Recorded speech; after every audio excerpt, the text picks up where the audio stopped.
Sã Doutrina, esse é o programa da Igreja Presbiteriana de Pinheiros de toda quarta-feira, no qual nós oferecemos um curso gratuito de teologia nas doutrinas fundamentais da fé cristã, do cristianismo. Seja muito bem-vindo. Esse é o nosso 17º programa, Sã Doutrina, nesse formato de aulas. E nos dois últimos programas, nós estudamos juntos sobre a questão dos decretos de Deus, ou o decreto de Deus. E nós fizemos isso em duas partes. E antes de entrarmos no assunto de hoje, que você já sabe, nós vamos falar sobre a doutrina da predestinação, e muito provavelmente nós faremos em duas partes também. Antes de entrarmos nesse assunto, que, como todos nós sabemos, possui o seu tom de mistério, o seu tom que gera uma certa polêmica, não o assunto em si, né, mas a nossa incompreensão sobre esse assunto, ela gera uma certa polêmica, algumas opiniões mais apaixonadas, e nós não queremos colocar mais lenha nessa fogueira, mas o nosso objetivo aqui é buscar, né, como nós já avisamos desde os primeiros programas, desde o nosso primeiro programa, onde nós esboçamos ali o nosso intuito nesse curso de teologia, é de buscar compreender, naquilo que é possível compreender, o que a Bíblia nos ensina, né, sobre as doutrinas, né, as doutrinas que ela mesma, que estão presentes na própria Escritura. Então, não desanime, eu sei que provavelmente você já leu sobre isso, já deve ter visto alguns programas sobre isso, né, na televisão, e já deve ter participado de algum tipo de debate ou discussão, normalmente acalorado, e que gerou não tanta luz, mas mais calor, né, como alguns dizem. Então não desanime, nosso objetivo aqui é, de maneira introdutória, falar sobre esse assunto naquilo que as Escrituras falam, né? É um termo que a gente sempre tem usado aqui, e usamos em vários programas, buscar, né, dentro das nossas condições, pela misericórdia e graça de Deus, falar aquilo que a Bíblia fala e nos calar onde ela se cala, né? E então não desanime, né? Vamos prosseguir caminhando, mesmo que você não concorde com tudo o que será falado aqui, continue conosco, né, para buscar entender sobre esse assunto. Então, antes de entrarmos na predestinação, eu quero fazer um rápido resumo do que nós vimos nos últimos dois programas. E basicamente por quê? Porque existe uma relação muito fundamental, muito íntima, entre os decretos, ou o decreto de Deus, e a predestinação, né? A predestinação, ela decorre dos decretos de Deus, ou do decreto de Deus. Então, vamos lembrar rapidinho o conteúdo desses dois últimos programas. Vamos começar com a definição que nós demos, né, sobre o que vem a ser o decreto de Deus. O decreto de Deus, basicamente, é o seu plano ou propósito eterno de Deus, no qual ele pré-ordena todas as coisas que existem, todas as coisas que irão acontecer. Nós vimos isso, né? O decreto de Deus, ele é esse plano, esse propósito eterno, né? Eterno, no qual ele pré-ordena tudo o que vai acontecer. Eu quero também fazer uso aqui de um livro que eu já indiquei para vocês, né? Nas aulas introdutórias, que são Os Atributos de Deus, do Arthur Pink, né? O A.W. Pink. E olha só como é que ele define o decreto de Deus, né? Ele tem o segundo capítulo, o segundo atributo, né? Ele fala sobre os decretos de Deus. E ele define os decretos de Deus da seguinte forma: o decreto de Deus é seu propósito ou determinação com respeito às coisas futuras, né? Essa primeira definição que eu dei, né, nos dois últimos programas, e repito agora, é do Louis Berkhof, e agora uma do Arthur Pink, né, sempre fazendo essas conversas com esses teólogos aí, sobre essas questões mais conceituais. E quero ainda esposar aqui para você alguns comentários que o Pink faz sobre o decreto de Deus. Preste atenção. Ele diz que os decretos de Deus se relacionam com todas as coisas futuras, sem exceção. O que quer que seja feito no tempo foi pré-ordenado antes de iniciar-se o tempo. Essa é uma afirmação que ele faz na página 17. Ele faz uma outra afirmação aqui que eu quero compartilhar com você, que é a seguinte: preste atenção, aqui ele cita o teólogo Jonathan Edwards, né? Ele afirma o seguinte: pois bem, é evidente que ele, né, Deus, conhece de antemão todas as coisas. Ele as aprova ou não as aprova, isto é, ou quer que se realizem ou não quer. Mas querer que se realizem é decretá-las, né? Nós sabemos, né, e com muito respeito, nós sabemos que alguns irmãos entendem a questão da predestinação baseada, ou da eleição baseada na presciência. A Bíblia fala de presciência, mas o que nós vamos defender aqui vai um pouquinho mais adiante e é um pouco mais profundo e difere desse entendimento. Dizer que Deus conhece o futuro não responde todas as demandas e todas as questões problemáticas que surgem quando nós estudamos esse assunto, né? Deus conhece o futuro porque Ele fez o futuro. Ele tem domínio completo e total sobre absolutamente tudo. E essa frase aqui do Jonathan Edwards, né? Querer que se realizem é decretá-las, né? Deus, permitindo ou não, Ele tem o domínio sobre todas as coisas. E no finalzinho ele fala o seguinte: ó meu leitor, quão agradecidos devemos estar porque tudo está determinado pela infinita sabedoria e bondade de Deus. Quanto louvor e gratidão devemos a Ele por seus decretos. Graças a eles, né, aos decretos, sabemos que todas as coisas contribuem juntamente para o bem daqueles que amam a Deus, daqueles que são chamados por seu decreto, né? Podemos muito bem exclamar: glória, pois, a Ele eternamente. Amém. Né? Segundo Romanos 8, 28 e segundo Romanos 11, 36. Então, o Pink, ele nos lembra, né? Nos faz lembrar de que quão maravilhoso é saber que todas as coisas realmente cooperam para o bem daqueles que amam a Deus e que tudo, esse é o ponto dele principal, tudo está sob o domínio de Deus. O domínio de Deus não é condicionado a absolutamente nada, até porque se fosse, esse domínio poderia ser contestado. Então, que bom é saber que tudo, absolutamente tudo, todas as coisas, embora nós não entendamos, né, nós deixamos claro que esse é um assunto, assim como existem outros assuntos que a lógica humana ela nos ajuda até um certo ponto e depois ela não dá conta. Mas pare e pense nisso. Que bom é saber que tudo o que acontece, embora nós não entendamos, está sob o domínio de Deus, que já decretou todas as coisas. Isso não é determinismo, como nós vimos no primeiro programa, aí você volta lá e dá uma olhada, não é visão determinista, né? Absolutamente, mas não tem como negar que a Bíblia fala de que Deus tem o domínio de tudo, que Ele decretou todas as coisas que existem. Ou seja, no final das contas, tudo vai ser para a glória de Deus e tudo vai ser para o bem do povo de Deus, né? Então, vimos a questão da definição. Quero lembrar rapidinho com você as características do decreto divino.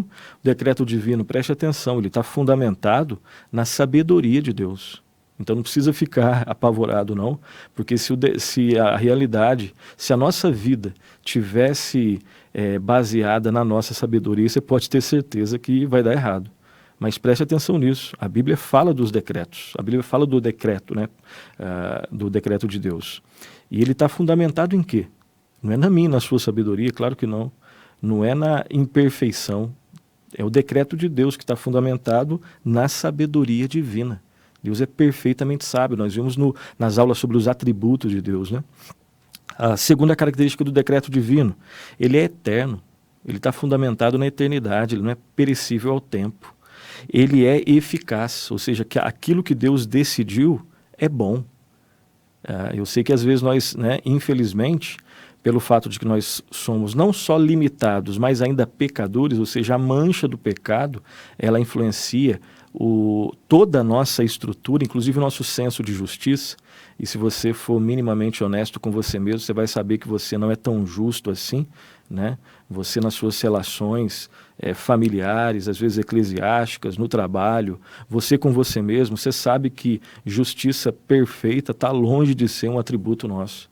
Então perceba o seguinte, antes de querer contestar o decreto de Deus, saiba que ele tem algumas características. Ele está fundamentado na na sabedoria de Deus, claro, na soberania, né? Mas na sabedoria, ele é eterno e ele é eficaz. Aquilo que Deus faz é sempre bom e nunca, no final das contas, a coisa vai dar errado. Sempre vai dar certo, né? Em quarto lugar, quarta característica, é um decreto imutável. Não vai ser mudado.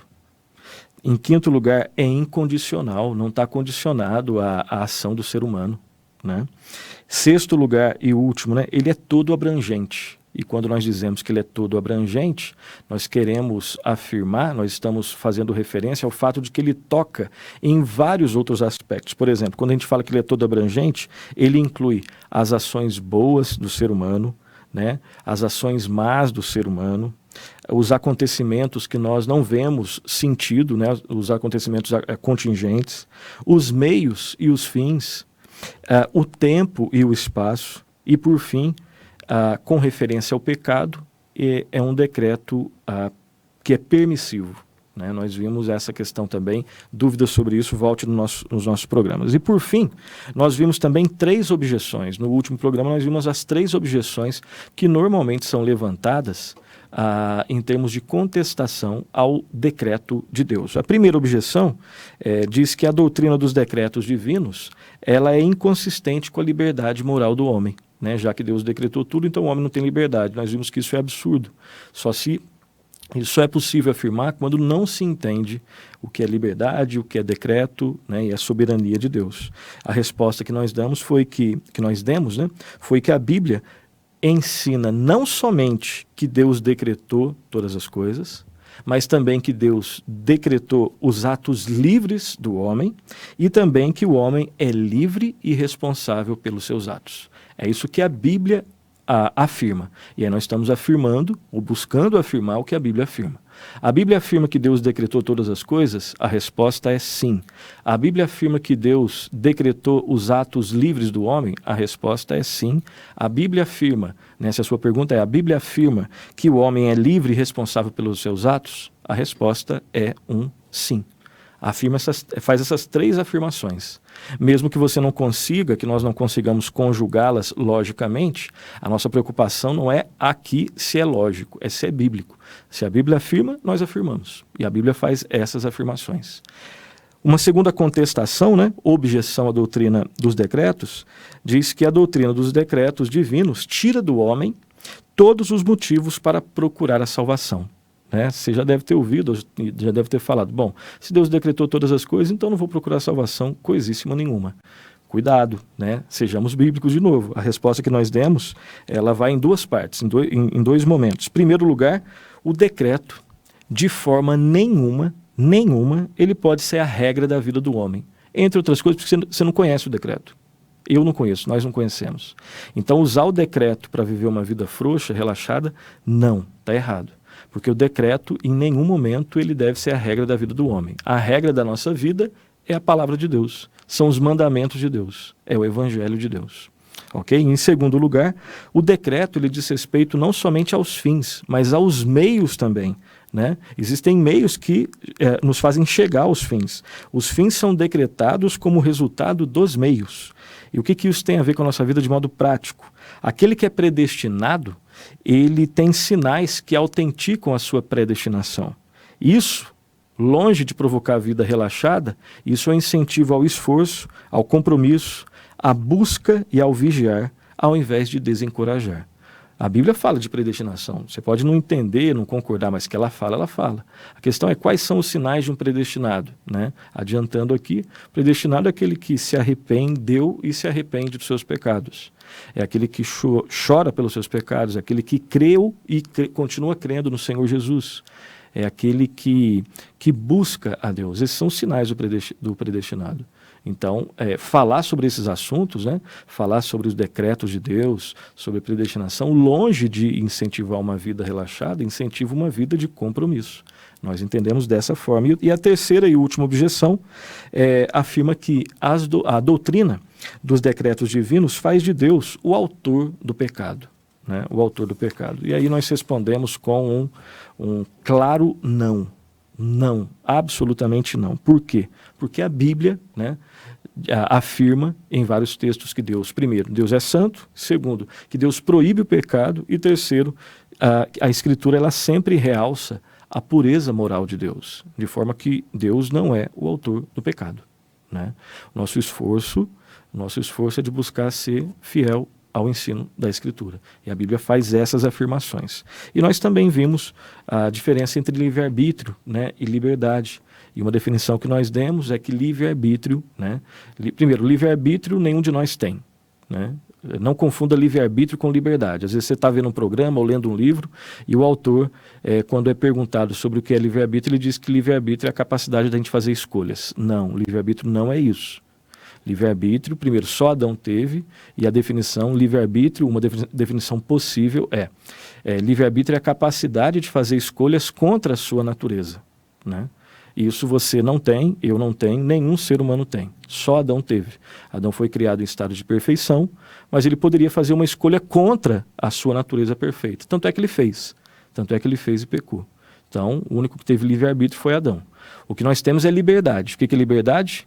Liberdade é a capacidade de fazer escolhas conforme a sua natureza.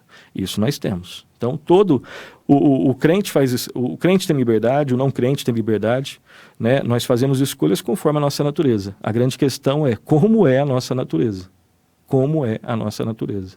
As escolhas que nós fazemos, elas são influenciadas e determinadas pelo estado espiritual da nossa natureza. Um morto espiritual nunca vai escolher o bem espiritual.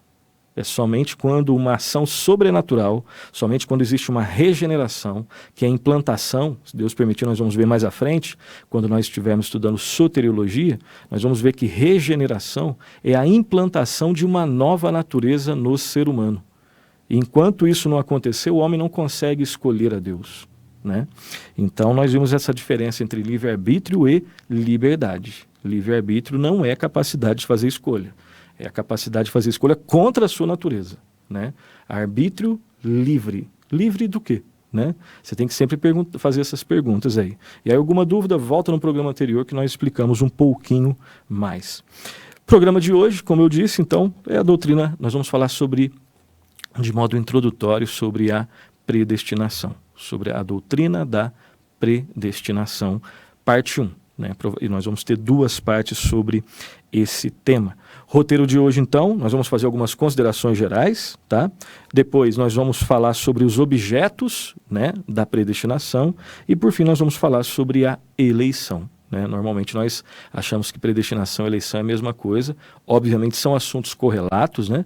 Decreto de Deus, predestinação, eleição, são assuntos correlatos, estão dentro de um mesmo campo de estudo, né? Mas obviamente possuem as suas diferenças, tá? Então, algumas considerações iniciais, gerais, sobre a doutrina da predestinação.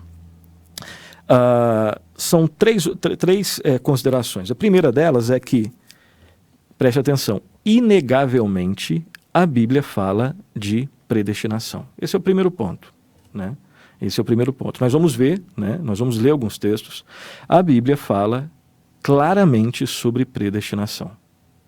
E você que já leu a Bíblia sabe bem disso. Então você pode, não entendo, não concordo, essas são outras questões. A única coisa que você nunca vai poder falar honestamente é: a Bíblia não fala de predestinação. Isso você não pode falar, porque a Bíblia fala.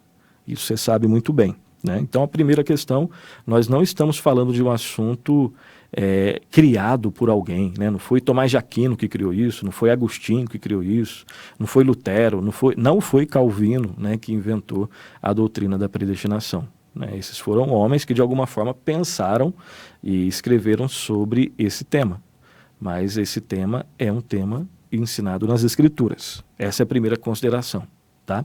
Segunda consideração, existe, como nós dissemos, né, e repetimos aqui, uma relação então entre os decretos ou o decreto de Deus e a predestinação. Quando nós falamos no decreto de Deus, nós estamos pensando numa realidade mais abrangente, mais geral. Quando nós pensamos na predestinação, nós estamos falando de um assunto um pouco mais específico, dentro do decreto, tá? Então pensa no guarda-chuva, né? O decreto, ou os decretos de Deus é o guarda-chuva, né? Aquela parte maior, e aí dentro do guarda-chuva, né, você tem uma lá daquelas hastes, que é a predestinação. Tá bom? E uma terceira consideração, a predestinação, ela diz respeito ao propósito ou aos propósitos de Deus com referência às criaturas morais de Deus, as criaturas livres e morais de Deus, ao ser humano, ao homem. Quando nós falamos da predestinação, nós estamos falando da intenção de Deus, né, do propósito de Deus com referência às suas criaturas morais. Homens e também anjos, como nós vamos ver. Né? Nós vamos ver também que existem relações até em outros aspectos aí, mas especificamente nós estamos falando do propósito de Deus com relação ao ser humano. Tá? Então, essas são as considerações gerais. Quero acrescentar só mais uma, relembrando uma coisa que eu falei no início do programa, é que nós estamos diante de um assunto, né, que a Bíblia fala, em primeiro lugar. Segundo lugar, que tem um certo mistério, né? É um assunto profundo, que tem a sua complexidade, que a Bíblia não revelou tudo sobre isso.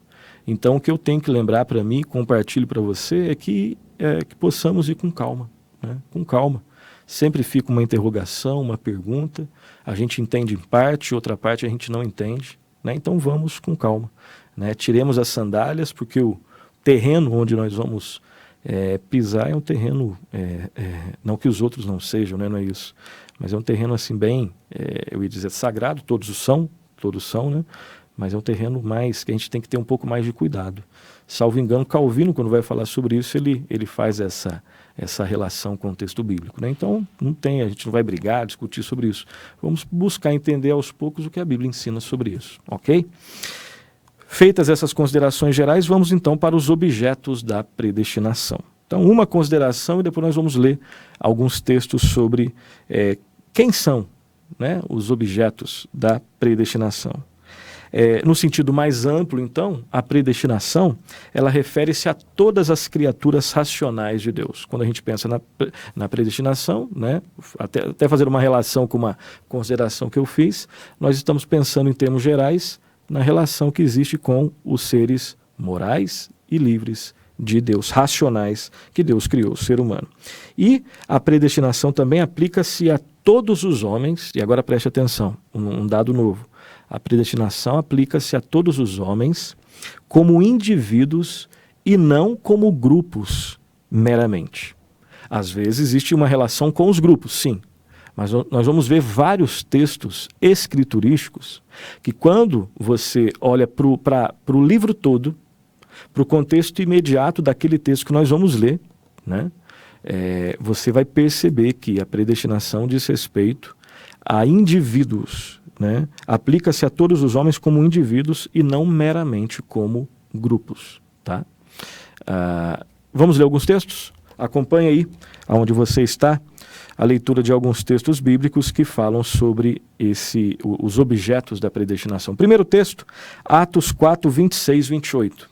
Atos 4, 26, 28, está escrito assim: levantaram-se os reis da terra, e as autoridades ajuntaram-se a uma contra o Senhor e contra o seu ungido, porque verdadeiramente se ajuntaram nesta cidade contra o teu santo servo Jesus, ao qual ungiste Herodes e Pôncio Pilatos, com gentios e gente de Israel, preste atenção, para fazerem tudo o que a tua mão e o teu propósito predeterminaram. Então as pessoas que estão contidas nesse contexto, desses versículos aqui de Atos, quando elas agiram de maneira boa ou má, elas agiram como homens, né, como seres humanos, como agentes livres. Elas fizeram o que elas quiseram. Elas não foram obrigadas a fazer o que elas fizeram. Essa é uma parte da verdade. A outra parte da verdade, tão verdadeira quanto, é que elas fizeram o que Deus predeterminou. É o que o texto está falando. Ok? Próximo texto, Romanos 8, 29 e 30. Romanos 8, 29 e 30. Está escrito assim: porquanto aos que de antemão conheceu, também os predestinou para serem conformes à imagem de seu filho, a fim de que ele seja o primogênito entre muitos irmãos. E aos que predestinou, a esses também chamou, E aos que chamou, a esses também justificou. E aos que justificou, a esses também glorificou. outro texto, né, onde nós temos o ensino de que Deus predestina. Aqui, no caso, especificamente falando em relação ao povo de Deus, né, que foi escolhido desde a eternidade, que foi salvo no tempo, né, que está já destinado a viver, né, com Deus. Deus sabe quem eles são, né? Deus sabe quem eles são. Você não sabe quem são todos aqueles que fazem parte de Deus. Alguns você deve saber, né? Eu creio que uma das grandes preocupações nossas deve ser se nós estamos inseridos nesse povo. E se você ficar pensando no decreto, você vai ficar, né, maluco. Você tem que pensar naquilo que Deus revela na sua palavra como um sinal daqueles que, né, fazem parte do povo de Deus. Arrependimento, fé em Cristo, né? Arrependimento, fé em Cristo, e continuar se arrependendo e tendo fé em Cristo, e buscando a santificação, e se entristecendo pelos seus pecados, e buscando vida santa, né? Que nós obtemos somente pela graça de Deus, pela sua misericórdia em nossas vidas, pelo poder do Espírito Santo morando em nós, indo à cruz todos os dias, enfim, né? Esses são sinais. Né? Você não pensa nos decretos, você pensa na palavra de Deus, no que ela ensina sobre como deve ser esse estilo de vida do cristão. No texto anterior que eu havia lido, né, não faça confusão.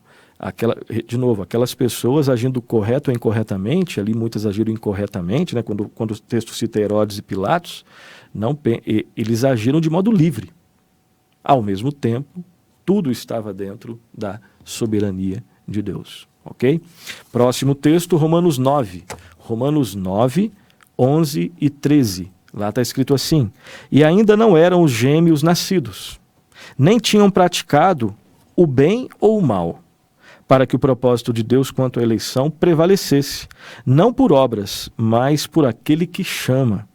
Já fora dito a ela: o mais velho será servo do mais moço, como está escrito: amei Jacó, porém me aborreci de Esaú. Não tem como a gente fugir de textos como esse, que tem a sua complexidade, que a gente não entende todos os aspectos que estão presentes, mas não caia no erro de, né, só porque eu não entendo, então não existe. Não, então é querer limitar a realidade à sua compreensão. Nós somos limitados, temos ainda, né, influência, né, do pecado no aspecto cognitivo ainda. Pela graça de Deus não somos mais escravos, né, no pecado. Agora o nosso Senhor é Jesus Cristo, o Espírito Santo vive em nós e Ele não nos abandona, né, mesmo em nossos erros, enfim, mas não caia no erro de colocar como princípio interpretativo o seguinte paradigma: só vou aceitar como verdade se passar no crivo da minha razão. Bom, então é limitar a revelação a você mesmo. Esse é um texto bastante profundo, né? Olha só como é que está escrito no começo.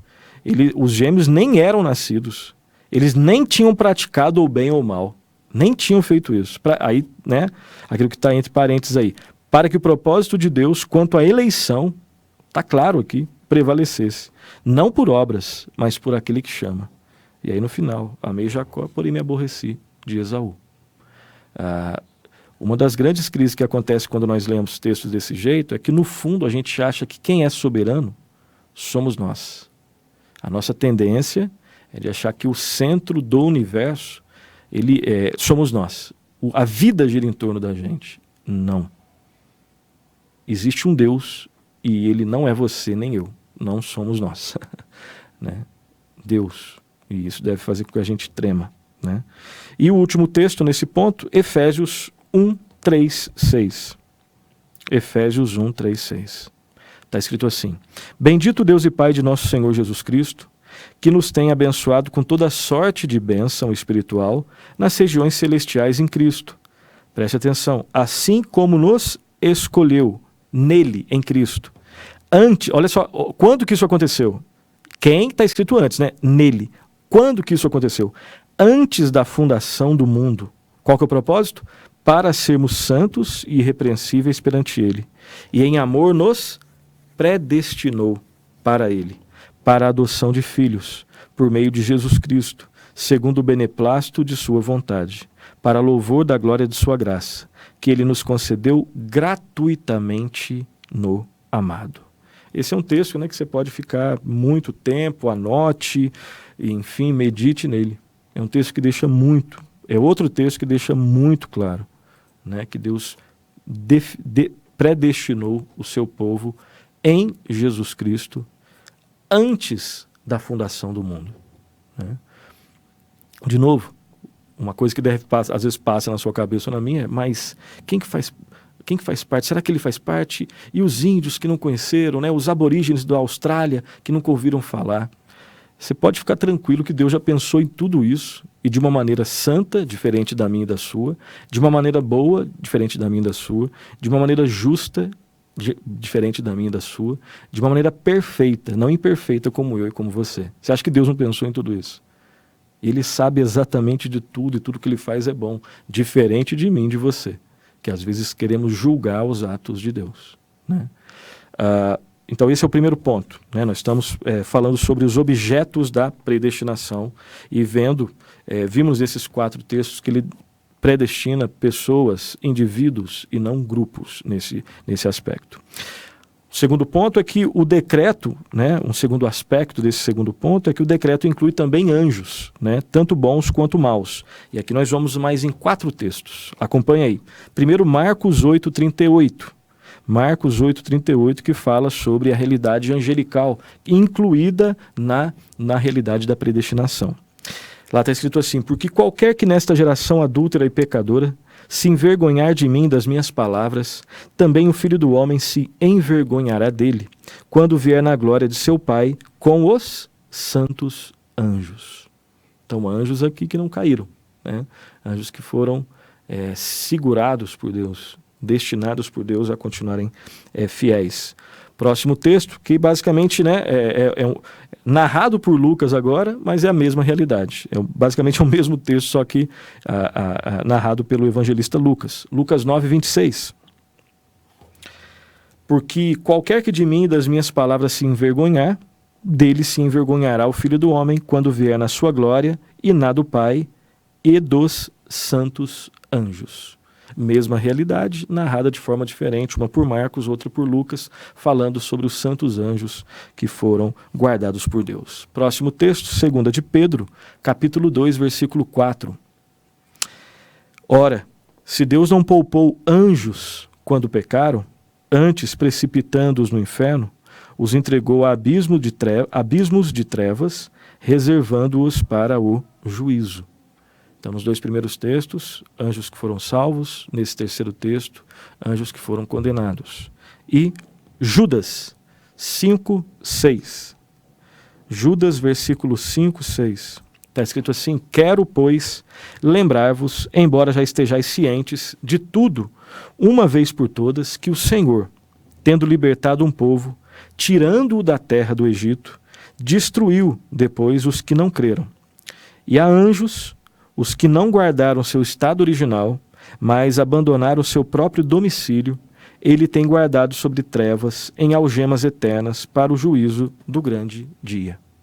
Então, a predestinação, no primeiro aspecto, no primeiro ponto, nós vimos que ela está relacionada a indivíduos e não meramente a grupos. Segundo aspecto, diz respeito também à realidade angelical, né? Terceiro aspecto aqui, existe uma menção explícita, né, um texto só, que faz uma menção explícita de anjos eleitos, dando a entender que se existem anjos eleitos, existem anjos também não eleitos. Um texto, 1 Timóteo, capítulo 5, versículo 21.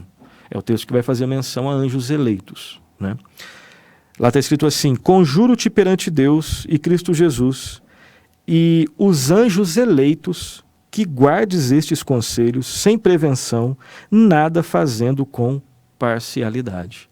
O apóstolo Paulo, escrevendo ao seu discípulo Timóteo, e nesse capítulo 5, né, no finalzinho, nesse versículo 21, ele faz menção de anjos eleitos, né?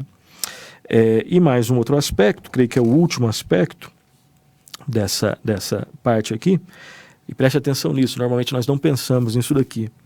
Cristo, como mediador, também era objeto da predestinação divina.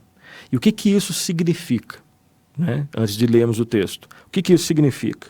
O que significa dizer que Cristo como mediador, preste atenção, Cristo como mediador, ele também era objeto da predestinação divina. Isso significa simplesmente que como mediador, Cristo era objeto especial do bom agrado de Deus. O mediador da aliança, né, a aliança intertrinitária que foi feita na eternidade, com o objetivo de salvar o povo de Deus, ela tinha um mediador. O mediador era Jesus Cristo. Cristo foi predestinado para ser o mediador. E como mediador, ele foi alvo do bom agrado do Pai. Né?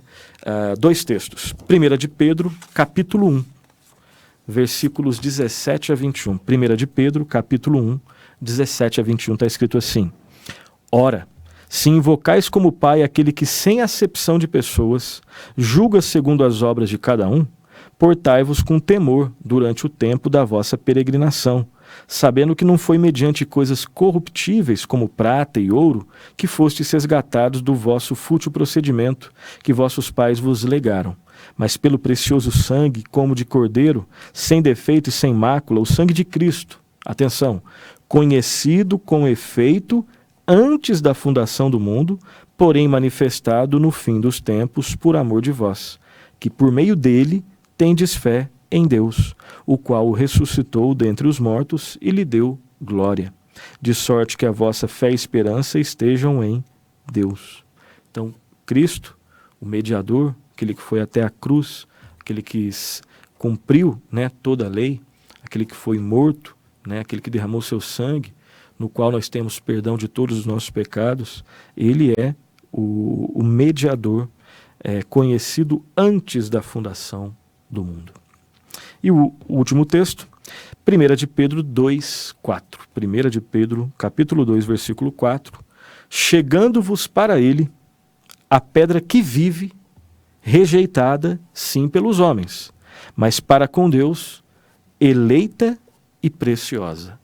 Esse é outro título que se dá a Cristo, né? A pedra angular, rejeitada pelos homens, mas por Deus ela é eleita e preciosa. Né? Então, um resumo do que nós falamos até agora, né? Esses textos mostram então que a predestinação ela se refere a homens como indivíduos, não meramente como grupos. Vimos também que a predestinação se refere à realidade angelical e também que a predestinação, nesse aspecto, né, destacando o aspecto de Cristo como mediador, se refere também à pessoa do Senhor Jesus Cristo. Nós vamos fazer um breve intervalo, né, 2 minutinhos, e depois nós voltamos com a última parte. Nós vamos falar sobre as duas partes da predestinação. Na verdade, nós vamos falar sobre uma, que é a eleição. Até daqui a pouco, nos aguarde. Olá, estamos de volta ao nosso programa Sã Doutrina. E nós, nessa primeira parte, nós fizemos as considerações gerais sobre, né, a doutrina da predestinação. Falamos também sobre os objetos da predestinação, né, principalmente indivíduos e não grupos. A realidade angelical também. E num aspecto específico, né, até a pessoa de Cristo como mediador. Agora nós vamos para a última parte do programa, onde nós vamos ver as duas partes da predestinação. Hoje vamos ver uma parte somente. Tá? O que seriam essas duas partes da predestinação? Quando nós falamos em predestinação, nós incluímos pelo menos esses dois aspectos, né? Eleição e reprovação. Né? De novo, estamos diante de um tema que tem, repito mais uma vez, a sua complexidade. Então hoje nós vamos falar só sobre uma dessas partes da predestinação, que é a eleição. Ok? Quando a Bíblia fala sobre eleição, ela não fala somente em um sentido, né? A Bíblia fala de eleição em mais de um sentido. Vamos ver alguns sentidos que estão presentes na ideia de eleição divina. Em primeiro lugar, quando nós falamos de eleição, uma das possibilidades é que nós estamos falando sobre a eleição do povo de Israel, especificamente para um serviço especial e para alguns privilégios especiais. Essa é uma primeira ideia, né, que é ensinada nas Escrituras quando ela se refere à eleição. né? Eleição de Israel como um povo para um serviço especial e para alguns privilégios especiais. Vamos ver alguns textos que falam sobre isso, que mostram, né, essa eleição do povo de Israel para alguns serviços especiais e com alguns privilégios especiais. Primeiro texto, Deuteronômio 4:37. Vamos ler alguns textos aqui que falam sobre essa realidade. Deuteronômio 4:37 está escrito assim: porquanto amou teus pais e escolheu a sua descendência depois deles, e te tirou do Egito, ele mesmo presente e com a sua grande força. Deus escolhendo o seu povo, o povo de Israel, a sua descendência. É um povo que vai, durar para sempre, que vai viver a eternidade com Deus. Já começa no tempo e vai até a eternidade. Quando nós falamos de eleição, e isso é inegável, Deus elegeu um povo. Isso de repente tem um ou outro detalhe ali que você vai discordar, mas a Bíblia deixa isso muito claro. Deus elegeu o seu povo. Mais um texto, Deuteronômio 7:6-8. Lá está escrito assim: porque tu és povo santo ao Senhor teu Deus, o Senhor teu Deus te escolheu, olha só, te escolheu, para que lhe fosses o seu povo próprio, de todos os povos que há sobre a terra. Não vos teve o Senhor afeição, nem vos escolheu porque fosseis mais numerosos do que qualquer povo, pois éreis o menor de todos os povos, mas porque o Senhor vos amava, e para guardar o juramento que fizera a vossos pais, o Senhor vos tirou com mão poderosa e vos resgatou da casa da servidão, do poder de Faraó, rei do Egito. Um outro texto, em Deuteronômio, que fala sobre o fato de que Deus escolheu um povo. E o X da questão não estava no povo, estava em Deus. Deus não escolheu porque teve afeição, Deus não escolheu porque eram pessoas mais dignas, porque era um povo maior. Não, o texto não diz isso. Era um povo menor, mas Deus escolheu. E aqui um princípio muito importante, que talvez nos ajude mais à frente, em outros programas. Quando nós pensamos em eleição, o X da questão está sempre naquele que elege, não naquele que é eleito. Ainda mais quando a gente pensa na realidade da salvação. Então a eleição aqui, que nós entendemos, que a Escritura ensina, ela não é por presciência. Porque por presciência parece que então o X da questão é que há algo de mérito naquele que vai ser eleito. Não. O X da questão está naquele que elegeu, não naquele que é eleito. Mais um texto. Deuteronômio, capítulo 10, versículo 15. Está escrito assim: tão somente o Senhor se afeiçoou a teus pais para os amar. A vós outros descendentes deles, escolheu de todos os povos, como hoje se vê. Escolheu de todos os povos, como hoje se vê. Ok? E o último texto, texto bem breve, Oséias 13:5. Eu te conheci no deserto, em terra muito seca. O conhecer aqui não é só no aspecto, é cognitivo. Claro que Deus conhece, Conhecer no aspecto íntimo, Deus escolheu, Deus amou o seu povo. Então, esse é o primeiro aspecto quando nós pensamos, na eleição. Eleição, primeiro aspecto, eleição do povo de Israel. Eleição do povo de Israel para algumas atividades específicas, alguns serviços específicos e para alguns privilégios específicos, para ser bênção, para glorificar a Deus, enfim. Um segundo aspecto, a eleição de alguns indivíduos para alguns ofícios e serviços especiais. Essa é outra ideia que está presente na eleição. Eleição, primeiro aspecto, povo de Israel. Segundo aspecto, eleição de alguns indivíduos para quê? Ainda não falando sobre salvação. Eleição de alguns indivíduos para alguns serviços específicos e para algumas atividades especiais. Vamos aos textos. Deuteronômio 18:5. Deuteronômio 18:5. Porque o Senhor teu Deus o escolheu de entre todas as tuas tribos para ministrar em o nome do Senhor, ele e seus filhos todos os dias. Perdão. Aqui está falando sobre a escolha da tribo de Levi, Obviamente já está no contexto do povo de Deus, só que essa escolha aqui específica não está falando especificamente de salvação, já foram salvos, né? É um povo que faz parte do povo de Deus. Ali, a tribo de Levi foi escolhida, foi eleita para prestar um tipo de serviço bem especial. Um outro texto, 1 Samuel 10, 24. Então disse Samuel a todo o povo: vedes a quem o Senhor escolheu? Pois em todo o povo não há nenhum semelhante a ele. Então todo o povo rompeu em gritos, exclamando: viva o rei! De novo, aqui a escolha diz respeito a alguma atividade específica, a atividade de um rei. E o contexto aqui, depois você confere, é a escolha de Saul como rei, né? Próximo texto, Salmo 78, 70, 71. Salmo 78, 70, 71. Também escolheu a Davi, seu servo, e o tomou dos redis das ovelhas. Tirou-o do cuidado das ovelhas e suas crias, para ser o pastor de Jacó, seu povo, e de Israel, sua herança. Então aqui escolha de novo, de uma pessoa para um serviço específico. No caso aqui, Davi. Jeremias 1, 4, 5. Jeremias 1, 4, 5. A mim me veio, pois, a palavra do Senhor, dizendo: antes que eu te formasse no ventre materno, eu te conheci. E antes que saísses da madre, te consagrei e te constituí profeta às nações. Escolhendo para o ofício, né, a eleição para um ofício de profeta. Mais dois textos. João 6,70, Evangelho de João 6,70. Replicou-lhe Jesus: não vos escolhi eu em número de 12? Contudo, um de vós é o diabo. Né? No contexto ali da escolha dos 12, especificamente falando sobre Judas. E Atos 9,15. Atos 9,15. Mas o Senhor lhe disse: vai, porque este é para mim um instrumento escolhido para levar o meu nome perante os gentios e reis, bem como perante os filhos de Israel. Aqui no episódio da conversão de Saulo, né? Então ele foi escolhido, ele foi eleito. Saulo foi eleito desde a eternidade.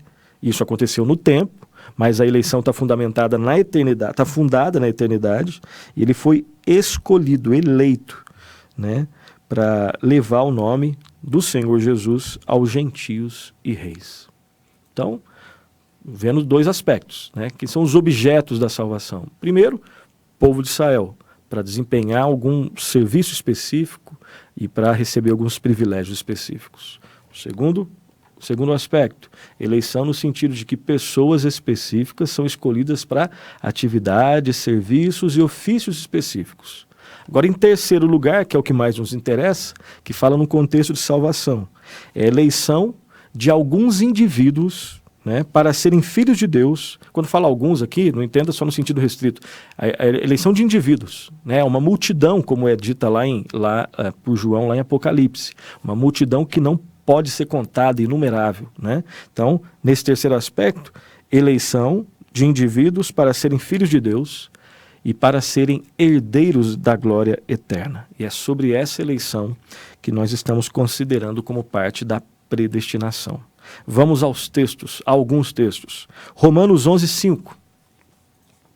Lá está escrito assim: assim, pois, também agora, no tempo de hoje, sobrevive um remanescente segundo a eleição da graça. O povo de Deus é um remanescente, fruto da graça de Deus, fruto da eleição divina, que é graciosa, baseada na graça.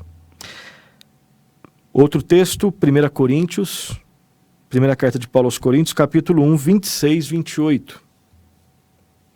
Irmãos, reparai, pois, na vossa vocação, visto que não foram chamados muitos sábios segundo a carne, nem muitos poderosos, nem muitos de nobre nascimento. Pelo contrário, Deus escolheu as coisas loucas do mundo para envergonhar os sábios e escolheu as coisas fracas do mundo para envergonhar as fortes. Terceiro momento que vai repetir essa expressão.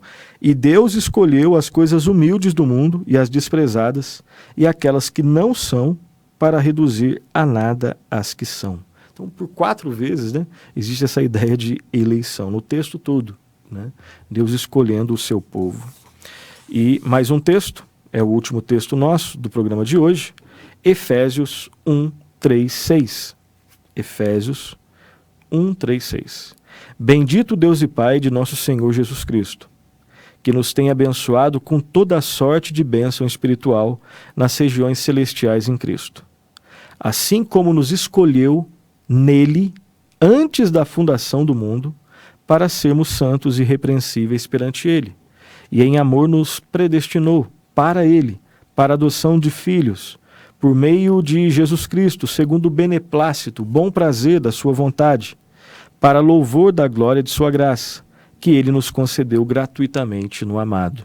Esse é um texto que nós já lemos no início do programa e relemos agora, e que deixa muito claro o fato de que predestinação, eleição, são assuntos ensinados na Escritura, né, estão compreendidos dentro desse escopo maior que são os decretos ou o decreto de Deus, né, e que em nada eliminam, né, pelo contrário, é o que a Bíblia ensina, que Deus decreta, Deus predestina, Deus elege, ao mesmo tempo o homem responsável pelos seus atos, né? Então todos esses textos eles ensinam sobre a verdade da eleição divina baseada no decreto e não na presciência. Tá? Algumas considerações finais e algumas aplicações encerrando o nosso programa de hoje. Primeira consideração, já disse e vou repetir, você pode dizer que não entende, você pode dizer que não crê na predestinação, mas nós nunca poderemos afirmar corretamente que ela não é ensinada na Bíblia. Quando eu afirmar que ela não é ensinada na Bíblia, eu estou fazendo uma afirmação incorreta. Então é difícil? Ok, a gente não discute isso. Mais do que difícil, é impossível de compreender completamente? Ok. Agora, dizer que não é ensinada na Escritura, e não podemos falar isso, porque estaremos sendo desonestos. A Bíblia fala dos decretos, da predestinação e da eleição. Por mais que a gente não entenda tudo, ok? Segunda consideração, a doutrina da predestinação, como nós bem sabemos, ela está envolvida em mistério, né? Assim como a doutrina, não é só a predestinação não, assim como a doutrina que nós já vimos, já estudamos, em 3 ou 4 programas, a doutrina da Trindade. Acho que foram 3 programas. A doutrina da Trindade também não dá para ser explicada pela lógica. E só porque não dá para ser explicada pela lógica, não existe, né? A doutrina da Trindade, em linhas gerais, diz que só existe um Deus, né? Você vê vários textos na Escritura, na Bíblia, nós vemos em vários textos que só existe um Deus. Ao mesmo tempo, você vê Jesus Cristo fazendo coisas que Deus faz. Então ele é Deus. O Espírito Santo fazendo as coisas que Deus faz. Ele é Deus. O Pai, obviamente, fazendo coisas que só Deus faz. Ele é Deus. Ué, então existem 3 deuses? Não, a Bíblia não diz. Existe então somente um Deus, mas que tem manifestações, ora como Pai, ora como Filho, ora como Espírito Santo? Não, isso é heresia. A mesma Bíblia que diz que só existe um Deus, diz que o Espírito Santo é Deus, o Filho é Deus e o Pai é Deus. Você não entende pela lógica, né? Pela fé nós entendemos que o nosso Deus, ele é um Deus só, mas que subsiste em 3 pessoas, o Pai, o Filho e o Espírito Santo. Nesse caso a gente não consegue entender tudo, né? E a gente provavelmente, não sei se a gente vai um dia entender tudo. O fato é que a Bíblia ensina, e aqueles que confiam em Deus, eles vão dizer amém à revelação divina. Nos estudos lá sobre Trindade nós vimos, né, que inclusive o fato de que Deus é um Deus trino, ele explica muito mais a realidade do que o monoteísmo, né, unitário, que é um Deus e uma pessoa. Porque a única religião que fala da existência de um Deus em 3 pessoas é o cristianismo, né, baseado somente nas Escrituras, e nós vemos em Deus tanto unidade como pluralidade.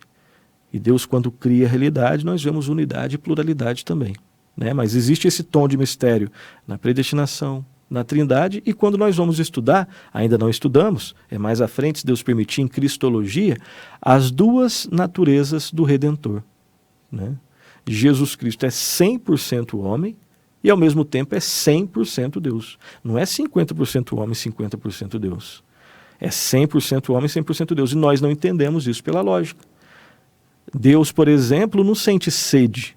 Jesus Cristo é o Deus que sentiu sede. um homem não consegue fazer milagres.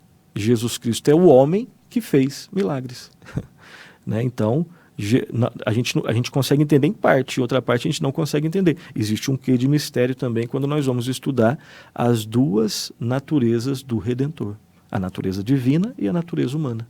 Então, 3 assuntos, né? Predestinação, trindade e as duas naturezas do Redentor. Assuntos que a Bíblia fala de maneira clara, inequívoca, mas que nós não conseguimos atingir a completude desse ensino todo pela nossa razão. E daí? É verdade, independente se... O nosso Deus não é a lógica, o nosso Deus, né, é o Deus triuno, que criou a lógica, que se revelou nas Escrituras. Ok? Então, elas são doutrinas bíblicas, embora não entendamos completamente. Né? E o que está revelado é suficiente para que nós nos prostremos em adoração, em louvor, né, suplicando a graça e a misericórdia de Deus sobre nós. Terceira consideração, você já deve ter ouvido, né, eu vou repetir aqui, repetir não o que eu já disse, mas você já deve ter ouvido aquela história, né, que é usada para explicar um pouquinho esses assuntos que estão envoltos nos decretos, na predestinação, soberania de Deus e responsabilidade do homem. Vocês devem ter ouvido aquela historinha que diz o seguinte: imagina que você está numa rua bem movimentada, e nessa rua existe uma porta.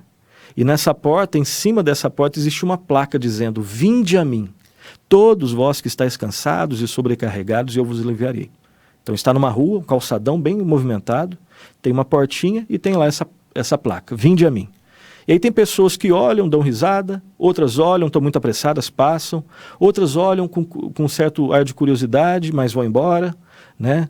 E algumas chegam mais perto, dão uma olhadinha, mas não entram, até que vem uma pessoa, olha para essa porta, lê essa placa que está em cima: vinde a mim, né? Todos vós que estáis cansados e sobrecarregados. Ela fala: isso é para mim, é para mim isso daí. E ela vai lá e entra. Entrou na porta. Na medida, no quase exato momento que ela entra, né, por essa porta, ela olha para trás, agora do lado de dentro, e tem uma outra placa do lado de dentro, que diz mais ou menos assim: só vem a mim aqueles que o Pai me deu. Sei que você já conhece, né, essa historinha, e claro que ela não explica tudo, né, mas ela fala sobre... ela trabalha com doutrinas bíblicas, ela trabalha com realidades bíblicas. Então, quem entrou pela porta, fez essa entrada baseado no seu querer. Ele fez uso da sua liberdade. Mas na hora que ele entrou, e de dentro já dessa porta, olha para a placa que está do lado de dentro, diz: ó, você só veio porque o Pai te trouxe. Então essa é uma história que não explica tudo, mas serve para ilustrar aquilo que a Bíblia ensina sobre a relação existente entre soberania de Deus e responsabilidade humana. Essa pessoa não entrou como um robozinho, ela entrou porque ela quis. Ao mesmo tempo, seu querer foi burilado, foi mexido por Deus. Né? Desenvolvei a vossa salvação com temor e tremor, porque Deus é quem efetua em vós tanto o querer como o realizar. Né? O apóstolo Paulo que nos ensina essa realidade. E também aquelas duas linhas paralelas, né? Soberania de Deus e responsabilidade humana são aquelas linhas paralelas que são reais, que são verdadeiras, e que desse lado de cada eternidade elas não se cruzam, mas lá no horizonte elas se cruzam. Então a gente não consegue entender tudo que está envolvido nessas questões, mas soberania de Deus é ensinado na Escritura, responsabilidade do homem é ensinado na Escritura. Né? E como o reverendo Augusto Nicodemos também disse, né? Graças a Deus que ninguém é salvo por ter que entender, né, a predestinação. Nós somos salvos pela graça de Deus em Jesus Cristo. Né? A graça de Deus mediante a fé no Senhor Jesus Cristo. Mas a Bíblia ensina sobre predestinação, sim. Não diminua a soberania de Deus, não diminua a responsabilidade humana. Né? Não queira, quando eu falo não diminua a soberania de Deus, é claro que num certo sentido isso é impossível, mas não queira diminuir no seu entendimento a soberania de Deus e também não queira diminuir no seu entendimento a responsabilidade humana. Sejamos, né, bíblicos, tanto num assunto quanto no outro. E a última consideração é: o entendimento correto da predestinação, ele deve nos levar a uma autorreflexão, não a um exame da justiça de Deus aplicada às outras pessoas. Porque esses assuntos normalmente dão confusão quando? Quando nós começamos a queremos ser mais justos do que Deus, falar, não, mas é injusto. Aquilo lá não foi salvo porque é injusto. Será que aquilo é salvo? Você não sabe, eu não sei. É impossível saber dessas coisas. O entendimento correto da predestinação deve nos levar não ao exame do outro, mas examine a você mesmo. Eu sou um predestinado? Eu tenho os sinais de um eleito? Como eu disse no início. Quais são esses sinais? Alguns principais. Eu me arrependo dos meus pecados? Eu creio no Senhor Jesus Cristo? Eu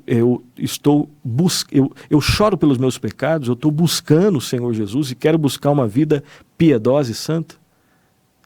Se isso existe, de maneira real, isso só pode ter vindo de Deus, e é você que tem que fazer. Esses são sinais de um eleito. Agora, quando começam a investigar outros, aí dá confusão.